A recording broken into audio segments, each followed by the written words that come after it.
আসসালামু আলাইকুম প্রিয় বন্ধুরা। তো বন্ধুরা, আজকে আমি আপনাদেরকে দেখাবো খুব সহজ পদ্ধতিতে দুই বাথরুমের ময়লার পাইপ এবং পানির পাইপ খুব সহজ পদ্ধতিতে কিভাবে আপনারা 4 ইঞ্চি পাইপ ফিটিংস করবেন। তো বন্ধুরা, আমরা অনেকেই আছে সঠিকভাবে 4 ইঞ্চি পাইপ ফিটিংস করার না জানার কারণে কিন্তু অতিরিক্ত ব্যান এবং টি ব্যবহার করে থাকি। তো দেখুন, এখানে আমি আপনাদেরকে দেখাচ্ছি। এখানে যে দুটি পাইপ দেখতেছেন, একটি হচ্ছে ময়লার পাইপ, একটি হচ্ছে পানির পাইপ। তো দেখুন, এটা হচ্ছে ময়লার পাইপ আর এটি হচ্ছে পানির পাইপ। তো এখানে কিন্তু দেখুন, প্রথমত আমরা দুইটি ব্যাকডোর টি ব্যবহার করেছি, আর এই পাইপটা দেখতেছেন এখানে কিন্তু আমরা একটা সাইড ডোর টি ব্যবহার করেছি। এটা হচ্ছে ময়লার। তো এটা যদি ভবিষ্যতে যদি ইনকেস ওইদিকে যদি কখনো বাথরুম তৈরি করে, যাতে এখানে আমরা লাইনটা দিয়ে দিতে পারি, তো এখানে আমরা একটি টি রেখে দিয়েছি।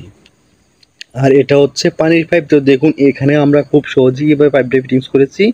একটি ব্যাকডোর টি দিয়েছি, ব্যাকডোর টি দেওয়ার পরে এখানে নিচে দেখুন অফসাইডের যে একটা অংশ আছে, লং অংশটা, এখানে এই অফসাইডের অংশটা দিয়ে এবং এখানে একটা সাইড ডোর টি হালকা এল করে আমরা কিন্তু এখানে পাইপটা ফিটিংস করে দিয়েছি। আর এখানে দেখুন যে এই কর্নারের মাধ্যমে দুটি ব্যাক সাইড ডোর টি দিয়েছি, যাতে ইনকেস ভবিষ্যতে যদি কখনো জ্যাম হয়ে যায়, যাতে খুব সহজে খুলে পাইপগুলা পরিষ্কার করে নিতে পারে। তো দেখুন, এখানে সাইড ডোর ব্যান দিয়ে আমাদের এখানে আরেকটি বাথরুম রয়েছে। দেখুন, এইখানেও বাথরুমের মাধ্যমে যে ময়লার পাইপটা দেখতেছেন, এটা হচ্ছে ময়লার পাইপ। তো বন্ধুরা দেখুন, এখানে আমি একটি ব্যাক ডোর টি দিয়ে এবং নিচে কিন্তু একটি সাইড ডোর টি দিয়ে আমাদের ময়লার পাইপটা ফিটিংস করে নিয়েছে। আর এখানে যে পানির পাইপটা দেখতেছেন, এটা হচ্ছে পানির পাইপ।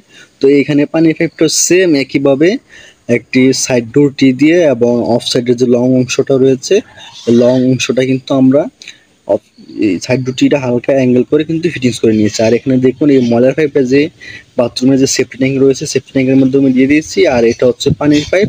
এই পানির পাইপটাও আমরা সেফটি ট্যাঙ্কের ভিতর দিয়ে, এখানে ওই জায়গায় একটি ডোবা রয়েছে, এই ডোবার মাধ্যমে পাইপটা আমরা দিয়ে দিয়েছি।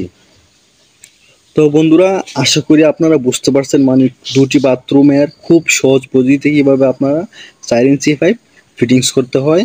তো আমরা অনেকেই কিন্তু অতিরিক্ত সঠিকভাবে না জানার কারণে কিন্তু অতিরিক্ত ব্যান এবং টি ব্যবহার করে থাকি।